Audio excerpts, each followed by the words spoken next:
Okay, now let's get the code for our delete method. Now, as you can see, our delete method does not take any parameters.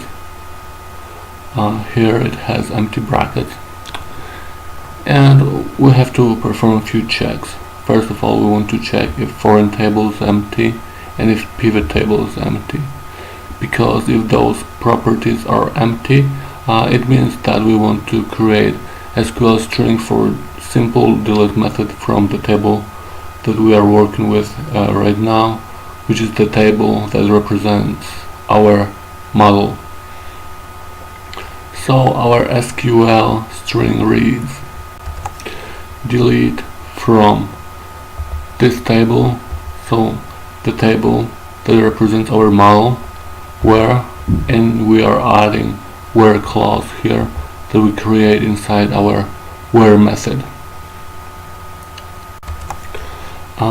Next check, so here it is, as if our foreign table property is not empty, we want to check if we have any data, so any results, because if we have some results from relationship queries, we might want to get IDs of those results and use those IDs to delete those results, or in other words, delete rows that those results represent.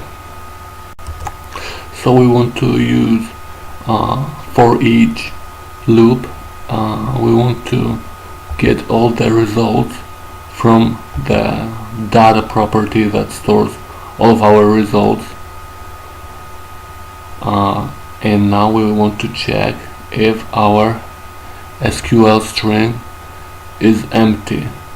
If it is empty, we go to this part of code and we create an SQL string, and we append to this string code that reads delete from whatever we store inside our foreign table property, where ID equals ID of the result that we want to delete. So every result in our data that we obtained from our query method has an ID,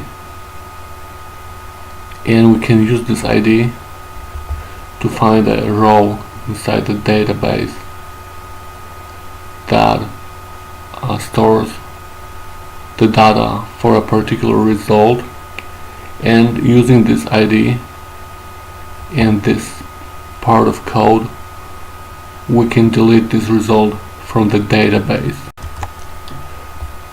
And if our SQL string is not empty, if we appended code to our SQL string before, we want to add to our SQL string word union with the space before and after the word, thus creating multiple SQL queries and deleting multiple results or multiple rows inside our database at one time. And here we want to perform additional check. If our pivot table property is not empty, we want to detach a row from our pivot table that represents the relationship between our local and our foreign table.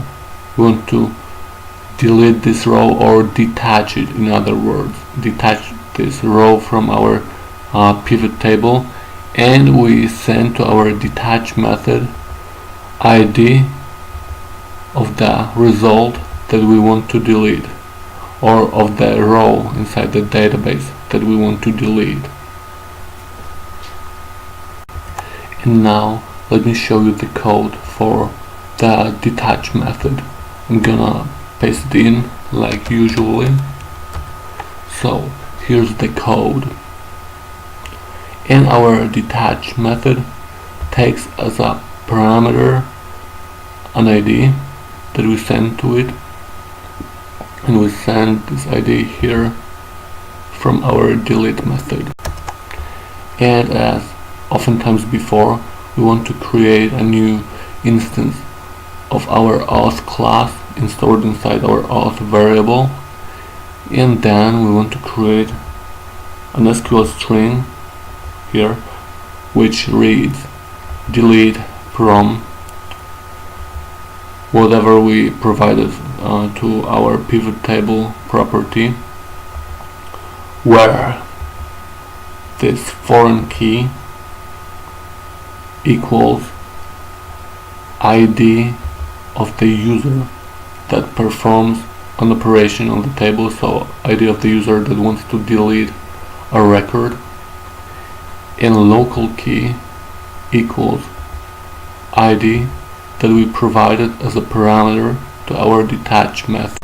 So like I said, this method will delete or detach a row from our pivot table that represents the relationship between our local table and our foreign table.